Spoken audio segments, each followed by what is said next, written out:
What is up, everybody? My name is Fitz, and I'm here to talk about, I guess what you might say, one of the most underrated melee skills right now in Path of Exile, and this is the Bladestorm. Now, if you guys don't know how it works, it's basically like a stationary cyclone. That's how I at least put it. Where you spin around once in an area, and you'll deal an AoE damage. That's going to be the on-hit damage that you will do, and it will also leave a sandstorm like that, or a bloodstorm, which is going to be stationary, but will give you increased attack speed. The sandstorm, however, will also give you moving speed. Personally, I don't know why it gives you moving speed. I mean, to be honest, it doesn't feel that good on it. My spirit is spent. Which is, which makes me understand why some people just keep it in blood stance, but of course we do have to remember that blood stance and sand stance have different attributes when they're active, so I still change the stances every now and then. Now, for the description about Bladestorm itself, what it does is that, like I said, it does a stationary cyclone at an area. That's what I call it. And what happens is that it does 108% more damage with bleeding while in blood stance. Now that is really powerful. And you also get your attack speed, as mentioned earlier, and the Bladestorms will deal approximately 50% less damage with hits and ailments, considering the weapon that you have. So like, whatever hit damage you do will be half of that as the DPS of the sandstorms or the bloodstorms themselves. Okay, now let's go to the variants about Bladestorm. Now, to be honest, when I was looking, like for things that I could go for Bladestorm, I was surprised to see that there were some on-hit versions of them using, the hitting power of Bladestorm instead of using the damage over time that it could provide. Well, I guess it was because they were just basically builds that were done before and then updated for 3.14, but it's still basically the same. That, if you can see someone who's actually doing Shaper with the skill itself, that means that it is pretty viable if you want to build on it right. And so yeah, I've seen an on-hit impale champion, and then I've also seen Path of Exile builds actually make a Slayer, if I'm not mistaken, which is actually what I'm gonna try and do as well. I'm gonna try and make a two-handed Bladestorm Slayer for next league. I feel it's gonna be amazing with the 20% culling strike, with more AoE from impact. I think that's gonna be really interesting to see. So I will try and go for that as my league starter for 3.15. Hopefully they won't touch anything too much with Bladestorm. I mean, it's been kind of ignored this league anyway, but it's pretty good though. It's pretty good. And big shout out as well to Altec2K for encouraging me to put this video out as well. And he also has a lot of videos that describe how bleeding works in depth. So if you guys want to check his channel out, he has the very informative video about bleeding, how to scale it, how it works, how you can really just get the most DPS out of any bleed build that you're gonna make, because he explains the fundamentals of bleeding, how it works, how you can basically, like I said earlier, how you can scale them, even with using different support gems. And yeah, that's really gonna help you out if you guys don't know how you can scale bleed properly. He has a great video about that, so you should check his channel out as well. Okay, so now we're gonna go to the PoB side of things when it comes to the build itself. Now, originally this started off as a Cyclone Slayer, so yeah, there's not gonna be that much of a explanation how I got the progression there. But if I were to level it up from the beginning, this is where I would go for the first 28 levels. This would be what my build would try to at least look like. I would either go with dual strike or lacerate, maybe lacerate before I get to Bladestorm, which you should get once you're at that level, once you're at Act 3 or somewhat, because that is the reward once you are in Act 3 anyway. And then after that, you're just gonna proceed and head on over to Testudo Retaliation, climb up here and get your Resolute Technique. Once you're done with mapping, what I would actually recommend is that once you've done this setup and you go straight here, once you're gonna head on over to Act 6, I would recommend that you would just rush Resolute Technique instead, and you just, you know, climb straight up here, just get Resolute Technique, get any life that you may need, or get any of the damage notables that you may need, you know, adjust accordingly, and then balance it out once you're at maps. So that should be pretty alright at level 74. Oh, wait a minute, yeah, I forgot. You must take Oak at first, so you know that's gonna be at level 76, and then once you're at endgame, that is what your setup should look like. You will eventually drop Slaughter anyway in favor of getting more physical damage here and more life. And the reason why we're getting more life than usual at this early, at level 91, is because at this point in time, it is best for you, if you don't have the budget to get yourself a high damage Elder Axe, is to just go and buy a Jack the Axe. Really cheap, unique item. Nobody cares about it. Just costs several chaos. I even bought myself a double corrupted Jack the Axe for only 3 exalts, which had attack speed and onslaught on kill. So that was really, really awesome. It helped me out. I mean, basically from the very start, from when I could start using Bladestorm properly with Crimson Dance until I crafted my Elder Axe. So that's basically it. And then of course, once you get your cluster, I just went for Fuel the Fight for Mana Leech, although of course you could balance it out however you want to. You could get rings with minus mana cost, but for me, I just focused on having Fuel the Fight because, you know, I just like to have Mana Leech instead in my passives instead of in my rings. And then Wound Aggravation is a no-brainer. Heavy Hitter, up to you if you want to apply that, or you know, you could just go somewhere else, but for me, I just took that and double Wasting Affliction, Wound Aggravation, and Crimson Jewels with attack speed, maximum life, and increased damage with bleeding. So that was basically my setup with one cluster at level 97.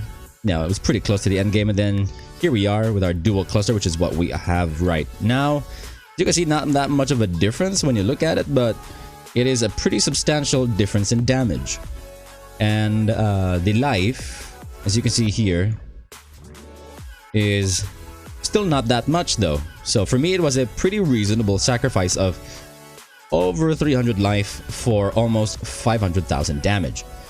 So yeah, basically going with the same thing, but this time a physical large cluster jewel with increased vulnerability effect, force multiplier, battle hardened, and of course Rend this time to just increase our duration a little bit because we don't have multi-strike on the build.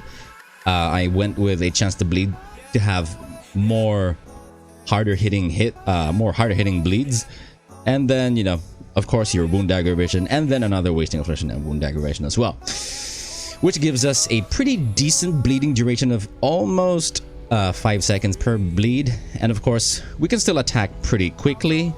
As you can see, it has 2.3 attacks per second, so you can still match the bleeding duration with the amount of attacks that you can do. So yeah, that is basically it for the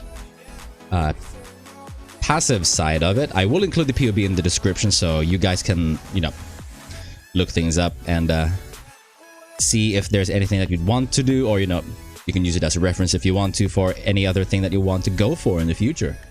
Right, now onto our gear. I mean, I decided to just veer away from the Blasphemer's Grasp because, you know, I couldn't be bothered with trying to go for as many Elder items as possible. Plus, I do remember that there are a lot of Hunter items that provide more damage with bleeding anyway, so that's what I went with. Didn't have that much of a problem anyway, but if you want to scale your damage more, I'm actually thinking the Blasphemer's Grasp is the way to go. But yeah, it will take you a lot more effort, so be mindful of that. So first off, helmet, just your standard helmet. shield. You could go with the surrender, but I crafted this all of a sudden with a reduced reservation and recover life on block. So I thought, you know what? Sure, let me just keep that. So that's where I put my pride, flesh and stone, and maim, of course. And then, oh yeah, I forgot. Here on the helmet is our CW taken setup. So we have Anomalous Blood Rage, very juicy Tempest Shield for more block, and Immortal Call because we can generate endurance charges. So next, of course, you have your standard Siege Axe, which is, of course, the best way to go for it. But if you want to use Multi-Strike, this is what I can recommend though.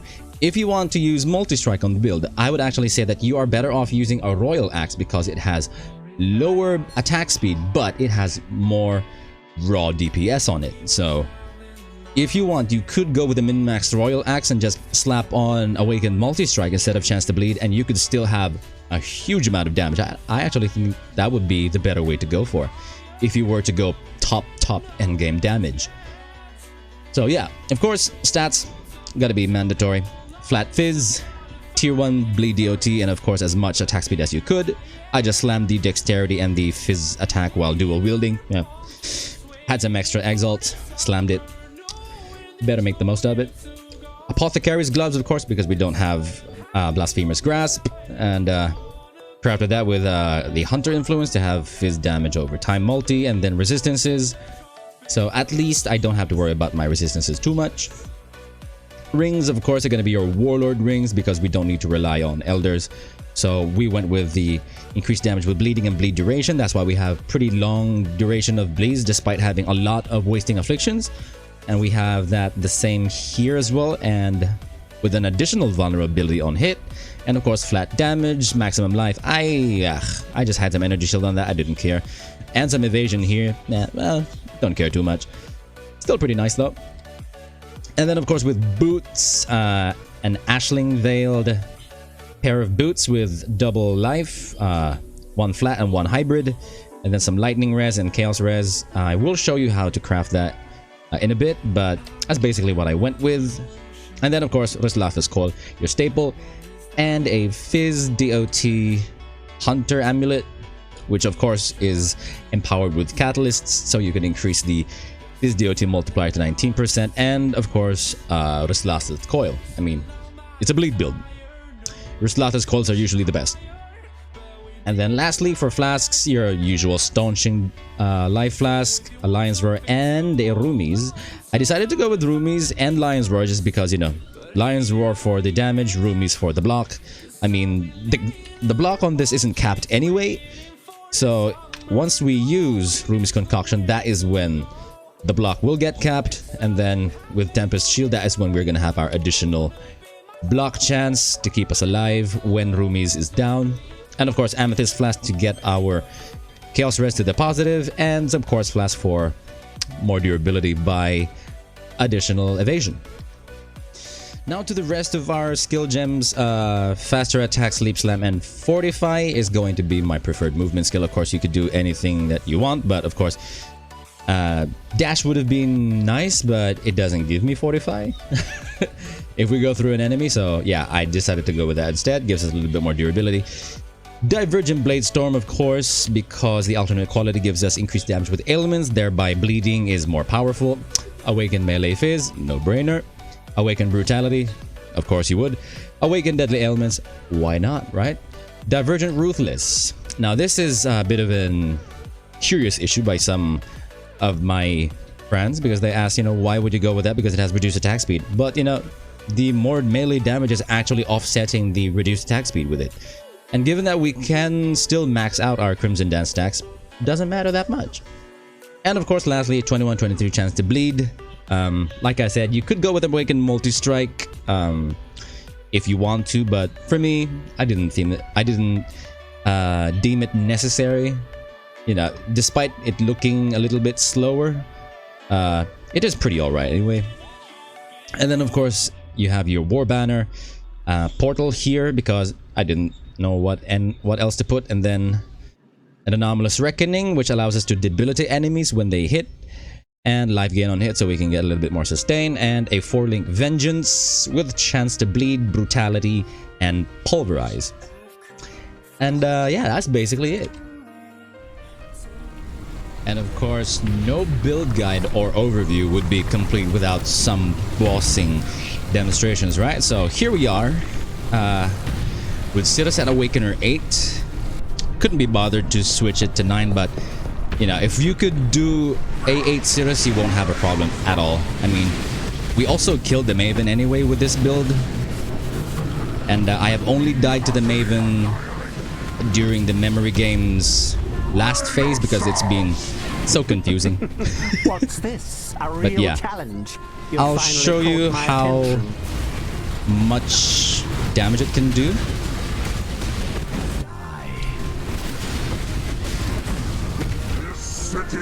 So you know, as you can see, that's already the next phase.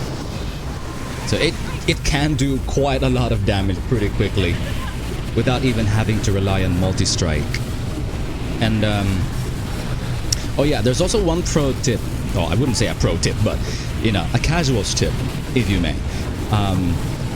When Sirus is being affected by any form of DOT, I've noticed, either ignite, bleeding, or poisoned, if he goes into the meteor phase, you know, where you go inside the maze, when he is in that, I will recommend you to actually not escape or not go out immediately, because your damage is still being applied to him while he's inside.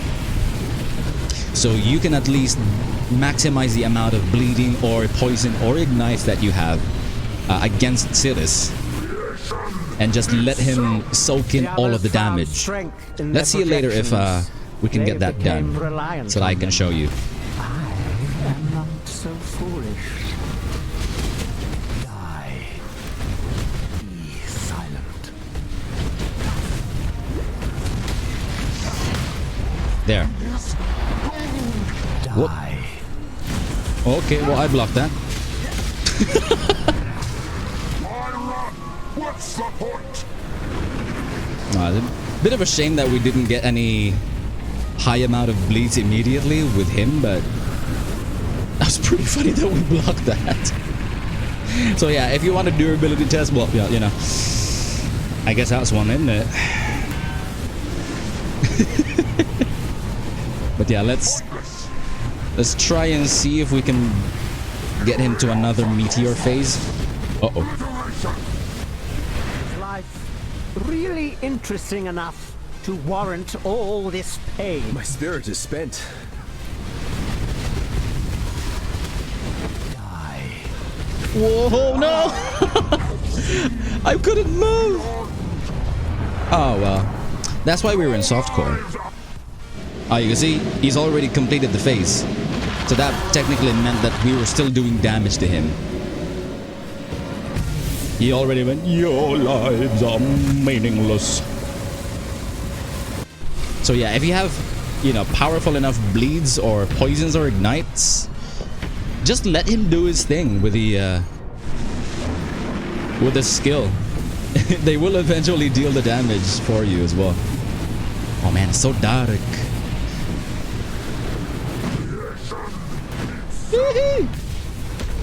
But yeah, I mean, as you can see, you know, apart from my idiocy, the build is actually really, really strong. It has some solid DOT. Do you yet see the futility of your efforts?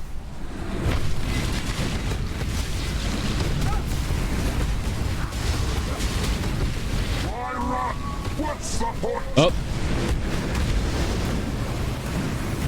Whoa, whoa, whoa. Oh, no, no, no, no. I think we were in the wrong area.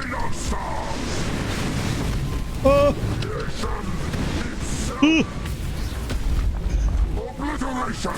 Oh my god. Okay, here we go. Races. I am alive.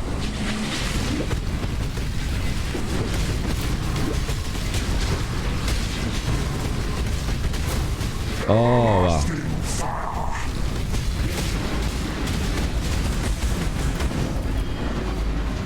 Feel the thrill of the Whoa. Oh, we got frozen. Ah! Where is he? Oh no, I don't have any. Yeah, there was a DOT over there. Oh my god. Oh man, that was some unlucky placement though earlier. My god. I didn't know he would put in another Void Storm. But yeah, I mean, as you can see, it can do a lot of damage if left unattended. You know? Basically like a kid. Or a pet. Left unsupervised. It will decimate an area. Come on, Sirus, pull me in. Still haven't finished our discussion.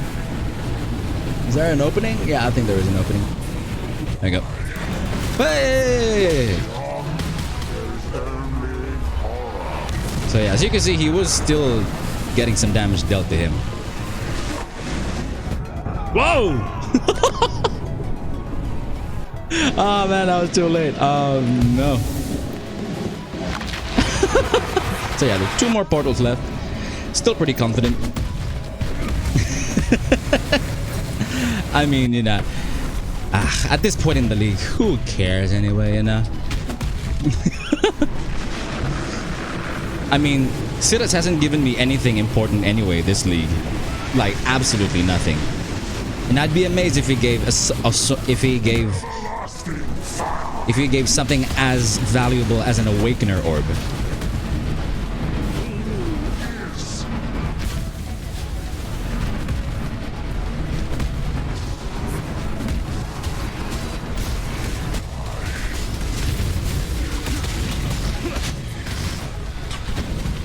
Spirit is spent. Have seen beyond. So he just pause a little bit, you know, to let him take some damage. Everlasting fire. And then there we go. Awakened control destruction. Wow. And a thread of hope. Well, that's awfully nice of you. How much is this? 2 exiles. Oh, nice. Sirus, this was all my fault. This is actually the first time I've ever had an awakened gem from him. With actual value. Oh, wow. That's amazing. Well, goddamn then, son. Because if I could show you guys, I mean, this is what I've been having from him anyway. Look at that. Vicious projectiles, fire damage, cold damage. Yeah, they were just good enough to be in the meme museum. I didn't even want to sell them. Oh, man. But yeah, that has been the Sirus demonstration. Of course, you know, it could have gone way better. I was just playing around with it so much. I mean, this build really is just fun to do and to play around with. So, yeah, that has been it. Now, to the armor, you know, it's basically pretty straightforward. I went with a high-level astral plate that was Elder influenced. I didn't care about the hunter affixes, so I just wanted to have as much life as I could, and I thought about the recover life on kill, and I thought, you know what, that's actually pretty nice. So I went with that, and then spammed some gilded fossils until I got 30% quality, and then once that was done, crafted more quality on it, and then 6-linked it, because if you guys haven't heard, the higher the quality the armor will have, or the weapon will have as well, the easier it will be to 6-link them. So it still holds true. So you can do that. And then what I did after that was I spammed pristine fossils until I got both flat life and percent life. And I was lucky enough to have that, and then filled up the prefixes. And you could either go with crafting prefixes cannot be changed, and then reforging with life more common, but that will give you a chance of, you know, having a lot more than just the recover life on kill to show up.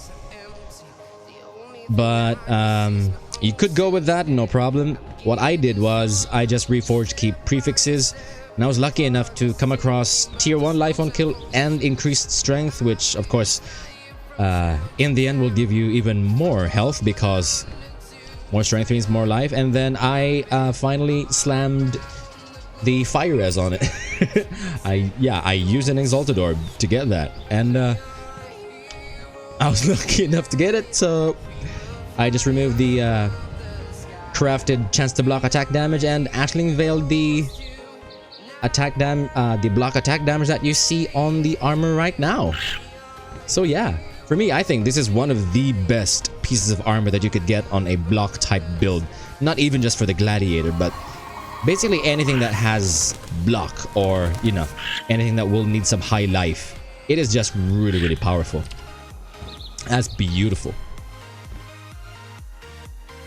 So yeah, guys, well, that has been the I guess what you might say, the build overview about Bladestorm and how I did it. You know, of course, like I said, there are a lot of variants out there, and I have linked several in the description, so you guys might want to check that out if you want to see how flexible the build is.